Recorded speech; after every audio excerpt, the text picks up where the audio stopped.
નમસ્કાર વિદ્યાર્થી મિત્રો, અમૃતસરના ક્લાસમાં તમારું સ્વાગત છે। આજે આપણે તત્વોનું વર્ગીકરણ અને ગુણધર્મોમાં આવર્તિતામાં એક સ્ટેપ આગળ જઈશું, જેમાં આવર્તી વલણ અથવા આવર્તી લક્ષણ વિશેની ચર્ચા કરતા પહેલા એક સરસ મજાના ટોપિકનો અભ્યાસ કરવો પડે, જેનું નામ છે અસરકારક કેન્દ્રીય વીજભાર। તો મિત્રો, આજે આપણે એક સરસ મજાના મુદ્દા ઉપર ચર્ચા કરવાના છીએ। અસરકારક કેન્દ્રીય વીજભાર।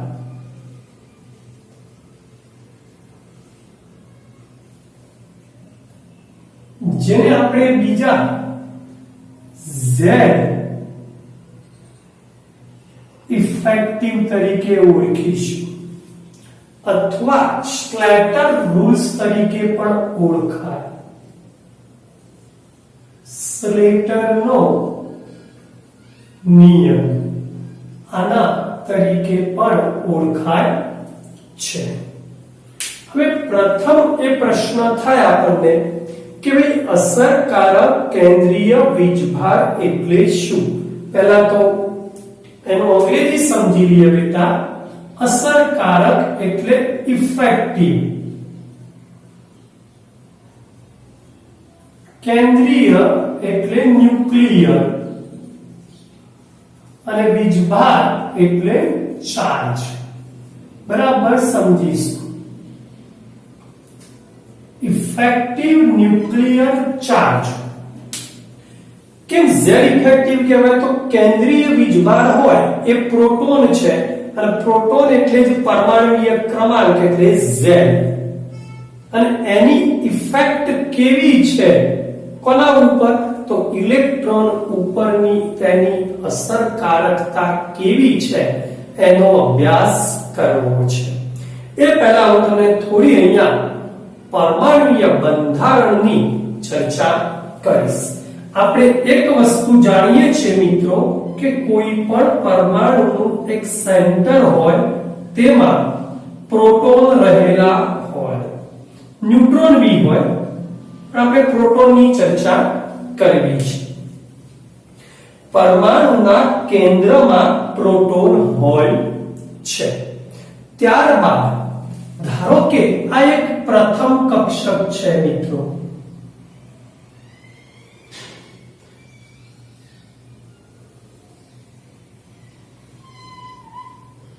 આ એક બીજી કક્ષક છે। ક્યાંક રાઉન્ડ ગોળ ના આવે તો બરાબર ગોળ સમજી લેજો, સાહેબની લાગણીને માન આપજો, રાઉન્ડ કરતા વધારે। ઓકે, નંબર 3 બેટા, આ ધારો કે એક ચોથી કક્ષા, ત્રીજી કક્ષા છે। n બરાબર 1 2 અને 3 છે। હવે બરાબર સમજીશું અહીંયા આ અસરકારક કેન્દ્રીય વીજભાર એટલે શું? તો આ કેન્દ્રમાં પ્રોટોન હોય। આપણે જાણીએ છીએ પ્રથમ કક્ષામાં n બરાબર 1 હોય ત્યારે બે ઇલેક્ટ્રોન ગોઠવાય, 1s2 કહીએ છીએ જેને, 1s2 માં બે ઇલેક્ટ્રોનની ગોઠવણી થાય। બીજી કક્ષામાં આપણે જાણીએ છીએ મિત્રો કે 2s2 અને 2p6, n બરાબર 2 બીજા શક્તિ સ્તર પરબોલામાં 8 ઇલેક્ટ્રોન ગોઠવાય। હવે આપણે બાહ્યતમ કક્ષામાં, હવે આપણો ટોપિક શરૂ થયો। અહીંયા ધારો કે કોઈ નવો ઇલેક્ટ્રોન દાખલ કરવો છે, બરાબર સમજો। નવા ઇલેક્ટ્રોનને આપણે દાખલ કરીએ છીએ, બાહ્યતમ કક્ષા કહીશું, જેને સંયોજકતા કક્ષા તરીકે પણ ઓળખીશું અને આ સંયોજકતા કક્ષામાં જે ઇલેક્ટ્રોન હોય તેને સંયોજકતા ઇલેક્ટ્રોન તરીકે ઓળખીએ છીએ। તો આ ઇલેક્ટ્રોનનું હવે કેન્દ્ર ઉપર સમજી લેજો બરાબર મિત્રો। આ ઇલેક્ટ્રોન અને આ કેન્દ્ર વચ્ચે કંઈક આકર્ષણ લાગુ પડે। આપણે જાણીએ છીએ કે આ ધન વીજભારિત છે, આ ઋણ વીજભારિત વિરુદ્ધ વીજભાર હોય તો આકર્ષણ થાય। પરંતુ મિત્રો ખરેખર બરાબર સમજો, આ પ્રોટોનનું આ ઇલેક્ટ્રોન ઉપર જે આકર્ષણ છે એમાં કંઈક અંશે ઘટાડો જોવા મળશે। કોના કારણે? તો એક બીજી પણ અહીંયા અસર પ્રવર્તે છે। જો મિત્રો તમે ધ્યાન આપો ને તો આ ભરેલી કક્ષકના આ ઇલેક્ટ્રોનનું, બીજી આ ઇલેક્ટ્રોનનું અને ત્રીજા આ ઇલેક્ટ્રોનનું, ઇલેક્ટ્રોન સમાન વીજભાર હોય તો શું થાય? અપાકર્ષણ। તો એક વસ્તુ સમજો, હવે અસરકારક એટલે શું? તો આ ઇલેક્ટ્રોન ઉપર કેન્દ્રના જેટલો ધન વીજભારનું આકર્ષણ હોવું જોઈતું તેટલું સંપૂર્ણ રહેતું નથી। કેમ નથી રહેતું? તો કેન્દ્ર અને ઇલેક્ટ્રોન વચ્ચેનું આકર્ષણમાં કંઈક ઘટાડો થાય છે। કયો?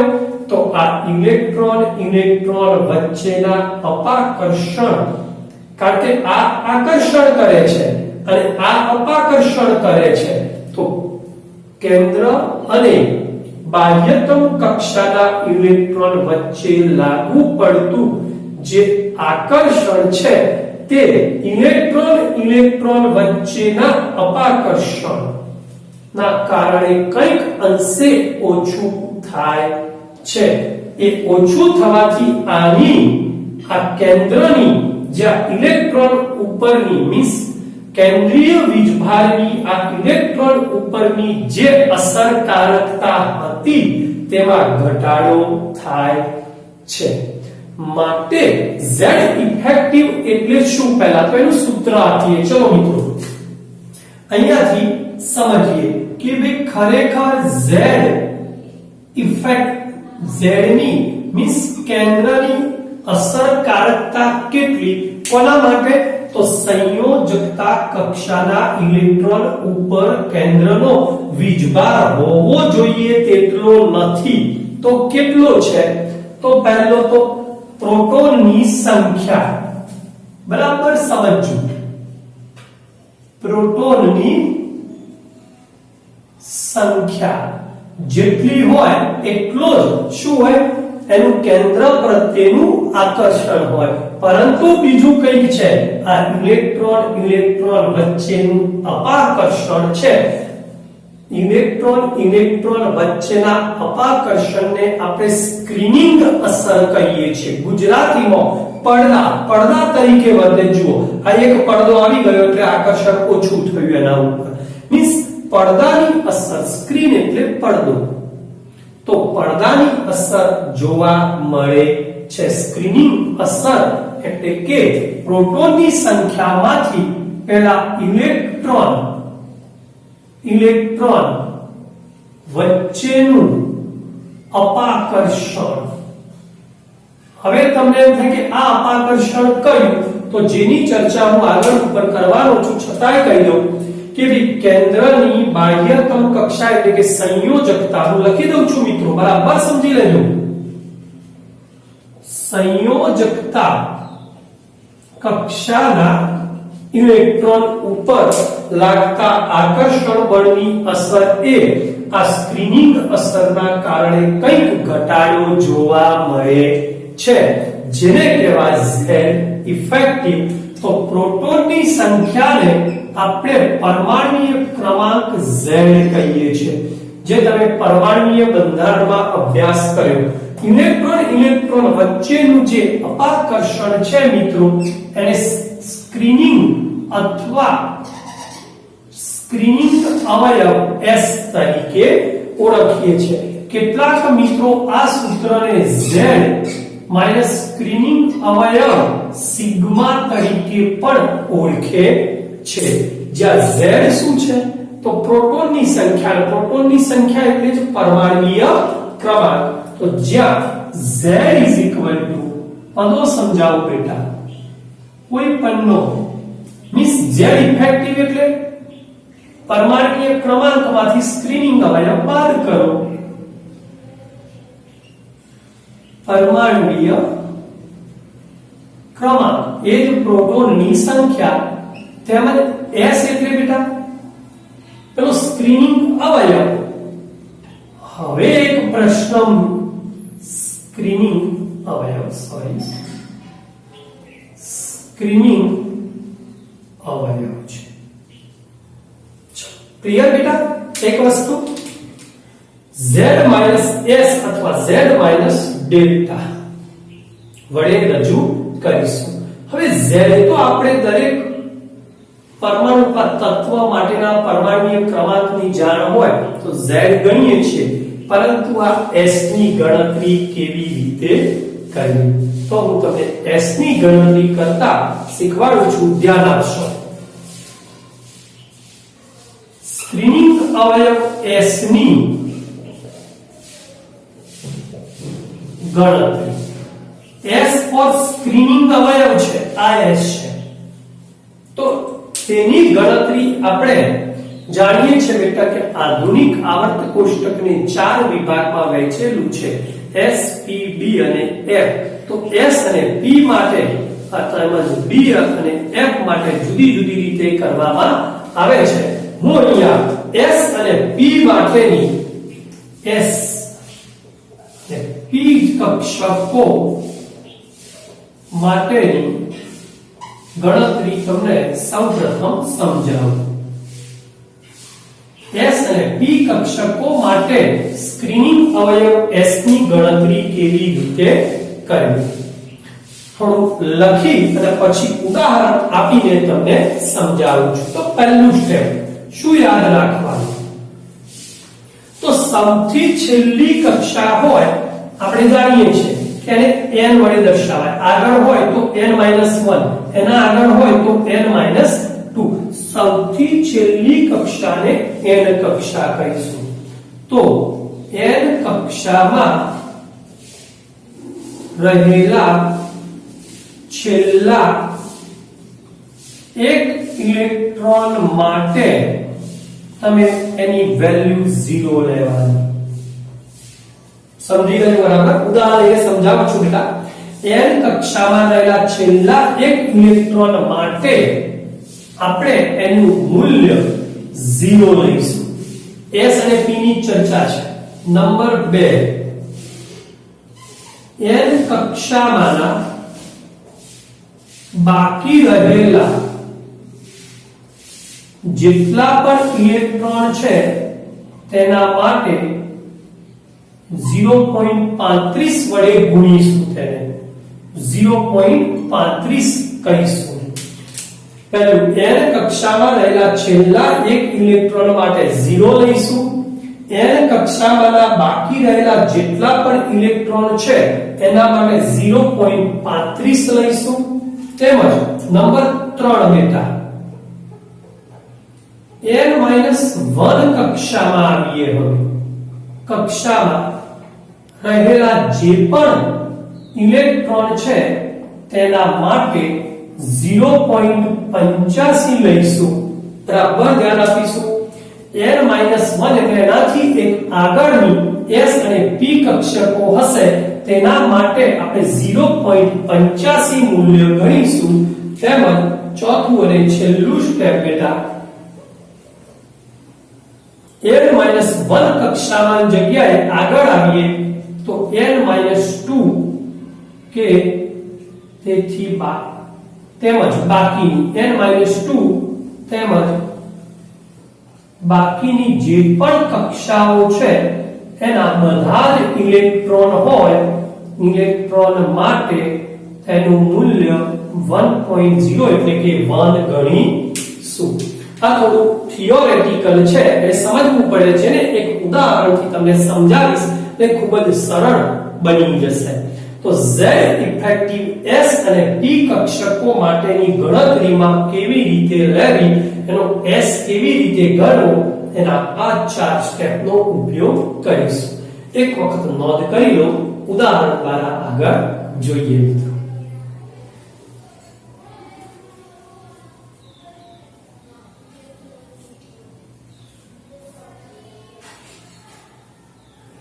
ચાલો એક એક ઉદાહરણ દ્વારા હવે સમજીએ.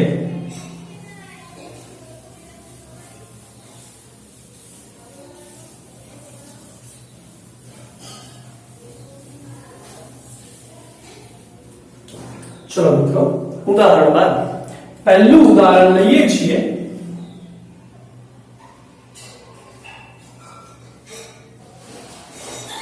લિથિયમનું. ચલો એના માટે આપણે જાણીએ પરમાણ્વીય ક્રમાંક 3 છે. લિથિયમની 2s કક્ષકના ઇલેક્ટ્રોન માટે z ઇફેક્ટિવ ગણો. લિથિયમની 2s કક્ષકનો જે ઇલેક્ટ્રોન છે એના માટે z ઇફેક્ટિવ આપણે ગણવો છે બેટા. તો પહેલું લિથિયમની 2s કક્ષક માટે પહેલા તો z effective is equal to શું હતું, યાદ કરો મિત્રો, ઇઝ ઇક્વલ ટુ પરમાણ્વીય ક્રમાંક માઈનસ s, સ્ક્રીનિંગ અવયવ s.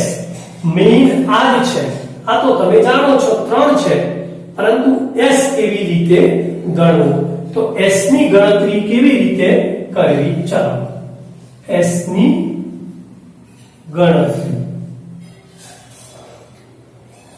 li z બરાબર 3 ની ઇલેક્ટ્રોન રચના આપણે જાણતા હોવા જોઈએ. ચલો ઇલેક્ટ્રોન રચના શું છે બેટા એની, તો 1s2 તેમજ 2s1 છે આપણે જાણીએ છીએ. 2 અને 3 છે. હવે બીજી વાત, ચલો ટોપિકમાં આવીએ. s ની ગણતરીના શું કીધું હતું, n કક્ષામાં આપણે n બરાબર સૌથી વધુ 2 છે. તો 2 કક્ષામાં રહેલા છેલ્લા એક ઇલેક્ટ્રોન માટે એક જ ઇલેક્ટ્રોન છે, તો તેના માટે આપણે આ જે એક ઇલેક્ટ્રોન છે તેના માટે 0 વડે ગુણી અને 0 મૂકીશું. તેમજ શું કીધું છે, n કક્ષામાં બાકી રહેલા ઇલેક્ટ્રોન માટે પણ આપણી પાસે તો એક જ હતો, બીજો કોઈ બાકી હતો જ નહીં, તો એક માટે 0 આ પૂર્ણ થઈ ગઈ. હવે આવીએ આગળ n-1 કક્ષામાં રહેલા ઇલેક્ટ્રોન માટે 0.85 2 છે, માટે n-1 એટલે આ બે માંથી એક ગયો, એટલે પહેલી માટે કેટલા વડે ગુણીશું, બરાબર યાદ કરો, 2 ઇલેક્ટ્રોન છે, 2 ઇલેક્ટ્રોન છે, કેટલા વડે ગુણીશું, 0.85 વડે ગુણીશું, 8 × 16 તો જવાબ આવશે 1.7. ચલો આ બંનેનો સરવાળો કરીશું તો આપણો s ટોટલી આવશે 1.7 + 0 એટલે 1.7 તમને s મળે. ચલો મિત્રો ક્લિયર આટલું? વધુ ઉદાહરણ જોઈશું, આપણને ધીરે ધીરે ખબર પડશે. આપણો s આવ્યો 1.7. ચલો z ઇફેક્ટિવ માં જઈશું. હવે z effective is equal to શું થશે, z - s. z કેટલા હતા તમારા પરમાણ્વીય ક્રમાંક 3, s કેટલો ગણ્યો તમે 1.7, 3 માંથી 1.7 બાદ કરો કેટલા વધે 1.3.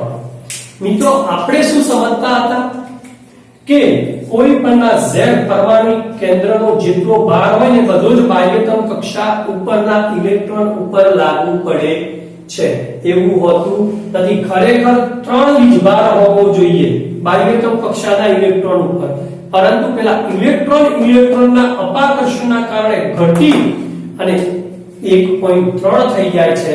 ખરેખર અસરકારકતા કેટલી છે? કેન્દ્રની બાહ્યતમ કક્ષાના ઇલેક્ટ્રોન ઉપર લાગુ પડતી જે આકર્ષણની અસરકારકતા કહેવાય. કેન્દ્ર એટલે કે પ્રોટોનની, કેન્દ્રના પ્રોટોનની સંયોજકતા કક્ષાના ઇલેક્ટ્રોન ઉપરની લાગુ પડતી, લખી દો અહીંયા. ચલો, કેન્દ્રના પ્રોટોનની વીજભારની, એમ લખો તોય ચાલે, પ્રોટોનની કૌંસમાં વીજભારની, ધનભારની બાહ્યતમ કક્ષાના, કોઈ બાહ્યતમ ન લખે તો બીજું શું લખે? સંયોજકતા કક્ષાના ઇલેક્ટ્રોન પર લાગુ પડતી જે આકર્ષણ છે ને ની અસર, લાગુ પડતી આકર્ષણની અસર Z ઇફેક્ટિવ 1.3 જોવા મળે છે. એ અસર એટલે Z ઇફેક્ટિવ હોવો જોઈએ 3, એના કરતા ઓછી જોવા મળે છે. કેમ ઓછી જોવા મળી? તો પેલું ઇલેક્ટ્રોન વચ્ચેનું અપાકર્ષણ, જેને આપણે શું કીધું? સ્પિનિંગ અવયવ. ઓકે બેટા, એક વખત ગણી લેશો, બીજા ઉદાહરણ દ્વારા આગળ વધીએ છીએ. ચાલો, તો લિથિયમમાં યાદ રાખીશું, લિથિયમમાં Z ઇફેક્ટિવ આવ્યો 1.3.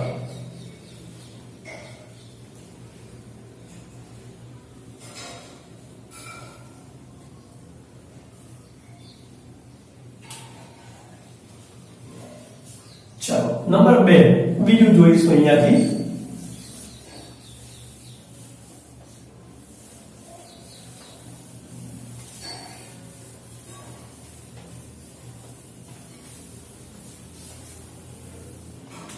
હવે મિત્રો એક વાત બીજી કે આપણી ઇલેક્ટ્રોન રચના કેવી હતી, કોઈ કહેશે જરા?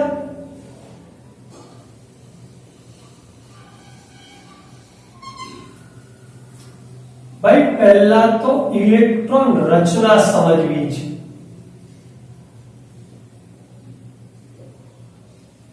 કેવી હતી ઇલેક્ટ્રોન રચના બેટા?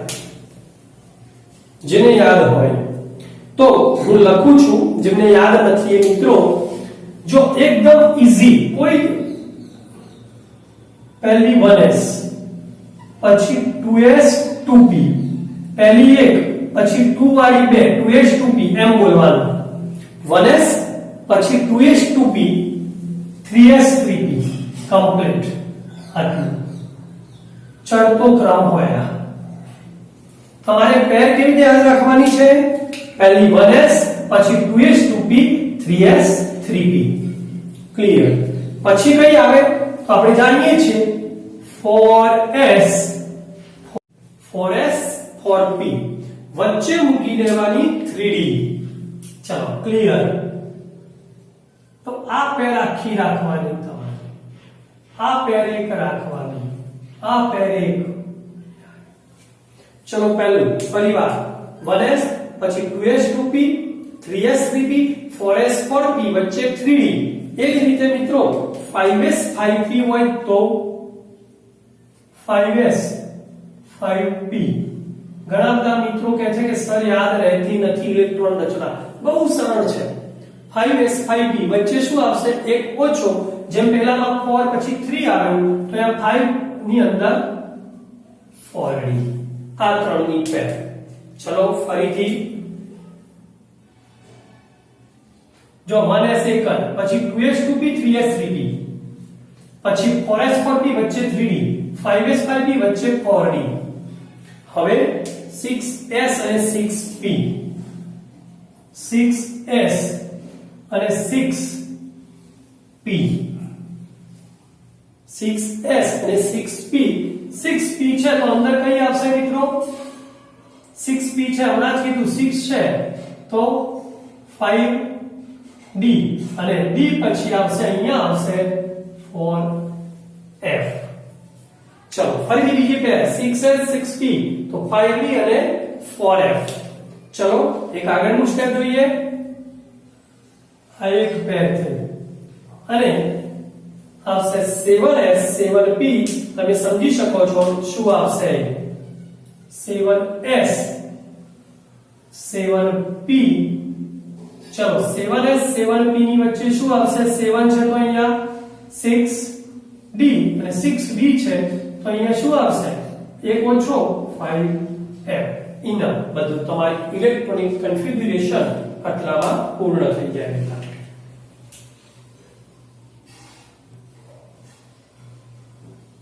ચાલો આપણા તત્વો આટલામાં ભરાઈ છે 118 તત્વો સુધીની છે ધ્યાન આપીશું પહેલી 1s પછી બે બેની પેર બનાવવાની એકલા 1s ને બાદ કરતો બે બેની પેર બનાવવાની 2s2p 3s3p પછી 4s 4p 5s 5p છે જુઓ તમે એટલે 4s 4p વચ્ચે 3d 5s 5p વચ્ચે 4d એટલે d વાળી દાખલ કરી દીધી પછી 6x 6p તો એની આગળ 5d અને 4f d અને f દાખલ કરી અહીંયા 7x 7p તો અહીંયા d અને f દાખલ કરી તો 6d અને 5f આ થઈ આપણી ઇલેક્ટ્રોનિક કન્ફિગ્યુરેશન ગોખવાની કે લખવાની કોઈ જરૂરિયાત નથી તો ચાર્ટ બનાવે છે ને 1s ને 2s 2p 3s 3p કઈ જરૂર નથી શોર્ટ ટ્રિક છે એકદમ યાદ રાખવાની ઓકે મિત્રો ચલો હવે મારે જે કહેવું છે તે બરાબર ધ્યાન આપીશું આ મુદ્દો ખાસ ધ્યાન આપીશું કે સમાન n ના મૂલ્યો હોય તેવી s અને p કક્ષકો સાથે રાખવી યાદ રાખશો જેના અહીંયા હું લખું છું હવે મારે અહીંયા જરૂર છે એની તો સમાન જ્યારે પણ આ મુદ્દો અહીંયા એડ કરવો પડશે સમાન n ના મૂલ્યો હોય તેવી s તેમજ p કક્ષકોને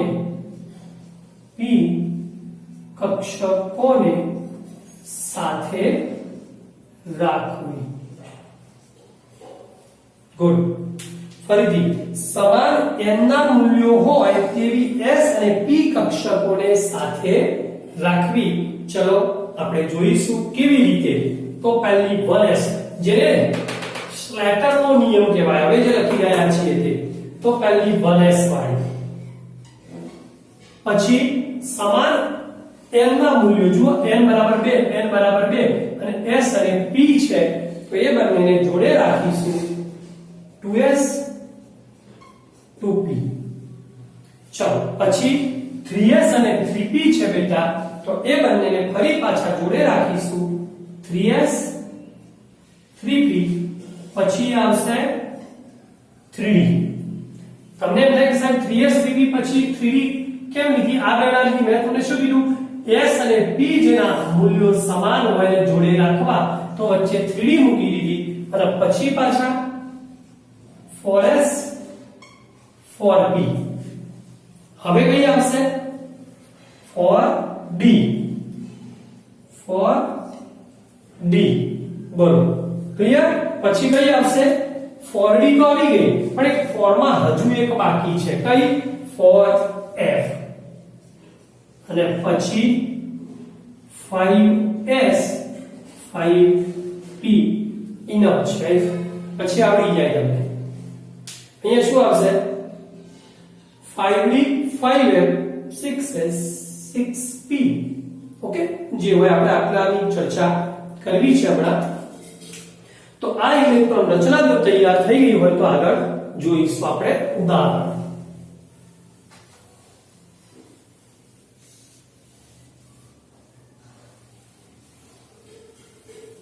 ચલો એક સરસ મજાનું ઉદાહરણ જોઈએ છે Ca કેલ્શિયમ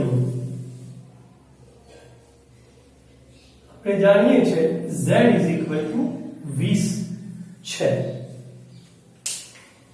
કેલ્શિયમ માટે ગણતરી કરીશું આપણે બેટા Z effective = Z - S Z તો 20 આવી ગયા ગણતરી કોની બાકી S ની ચલો S ની ગણતરી કરીએ આપણે S ની ગણતરી કરીએ કેવી રીતે તો Z = 20 છે તો ઇલેક્ટ્રોન રચના શું આવશે 1s2 2s2 2p6 3s2 3p6 પછી b નથી બનાતી બરાબર ધ્યાન આપજો પછી 1s2 2s2 2p 3s 3p પછી શું આવે 4s અને પછી 3d તો 4s2 બરાબર પછી 3d શરૂ થાય તો એવું પણ માંગે કે CAZ બરાબર 20 ની 4s કક્ષકના ઇલેક્ટ્રોન માટે બાહ્યતમ કક્ષાના ઇલેક્ટ્રોનનો ગણવાનો છે Z ઇફેક્ટિવ જણાવો અથવા ગણો ચલો 4s માટે ગણીશું બેટા 4s2 જે થીમ આપી હતી એના એ જ ઉપયોગ કરવાનો છે જો પહેલા તો ગ્રુપ બનાવી લો 1s 2s 2p 3s 3p અને 4s ઓકે ચલો પહેલું n કક્ષા n એટલે 4 નંબરની છેલ્લો 4 નંબરમાં છે તો n કક્ષામાં રહેલા છેલ્લા એક ઇલેક્ટ્રોન માટે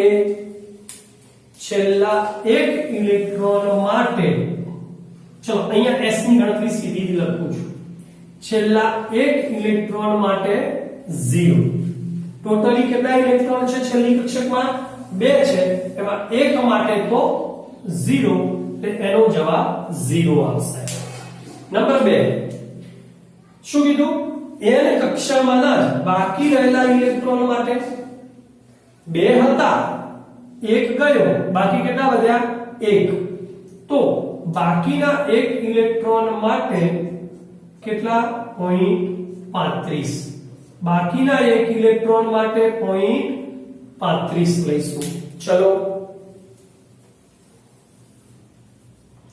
છેલ્લા એક ઇલેક્ટ્રોન માટે 0 હતો પ્લસ બાકીના એક ઇલેક્ટ્રોન માટે 0.35 હતા હવે આગળ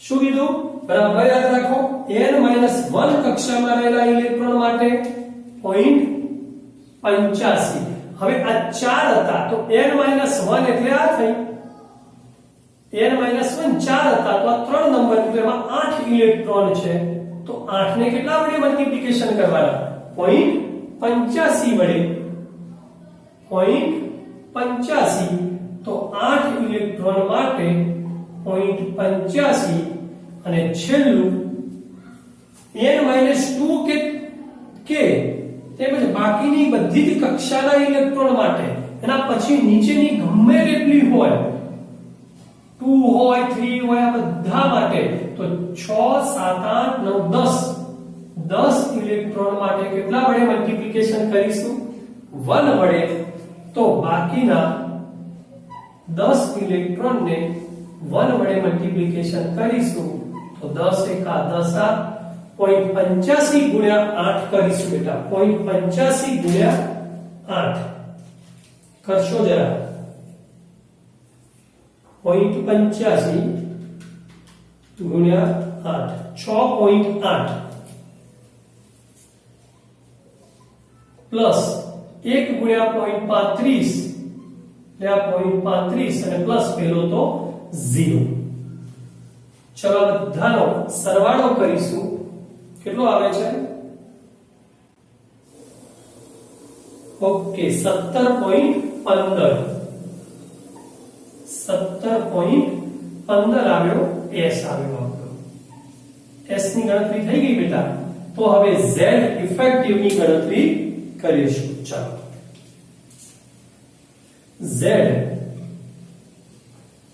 effective is equal to શું થશે z minus s z કેટલા છે પરમાણ્વીય ક્રમાંક જેટલા s કેટલા આવ્યા 17.15 કેટલા થયા 20 માંથી 17.15 કાઢો 2.85 આપણો આવ્યો z ઇફેક્ટિવ વિચાર કરો તમે મીન્સ બાહ્યતમ કક્ષાના જે ઇલેક્ટ્રોન છે ને એના ઉપર કેન્દ્રનું વધારે આકર્ષણ હોતું નથી હોતું માટે સરળતાથી ગુમાવે છે, માટે 2 ઇલેક્ટ્રોન બાહ્યતમ કક્ષાના સરળતાથી ગુમાવી Ca અને Ca2+ બનાવે છે. આપણને લાગે છે કે ભાઈ 20 જેટલું એનું કેન્દ્રનું આકર્ષણ છે, જો દિખતા है वो होता नहीं है. પેલા ઇલેક્ટ્રોન વચ્ચેનું અપાકર્ષણ 17.15 જેટલું છે, માટે 20 માંથી એટલા બાદ કર્યા. ખરેખર દેખાતું હતું 20, પણ છે કેટલું? 2.85 કેન્દ્રનું ઇલેક્ટ્રોન કે બાહ્યતમ કક્ષાના ઇલેક્ટ્રોન પર આકર્ષણ હોવાથી સરળતાથી તે ગુમાવે છે. અહીંયા મેં આજે 2 ઉદાહરણ લીધા, એક લિથિયમ અને કેલ્શિયમ. હજુ બાકી છે, બરાબર સમજો. આ S ની ગણતરી S અને P માટે કરી. નેક્સ્ટ ક્લાસમાં D અને F તેમજ આવર્ત અને સમૂહમાં મિત્રો બરાબર સમજો, આવર્ત અને સમૂહમાં Z ઇફેક્ટિવ એટલે કે અસરકારક કેન્દ્રીય વીજભાર કેવી રીતે અસર કરે છે અથવા એનું આવર્તી વલણ કેવું છે તે નેક્સ્ટ ક્લાસમાં જોઈશું. ત્યાં સુધી અમરીશ સરને રજા આપશો. જય શ્રી કૃષ્ણ.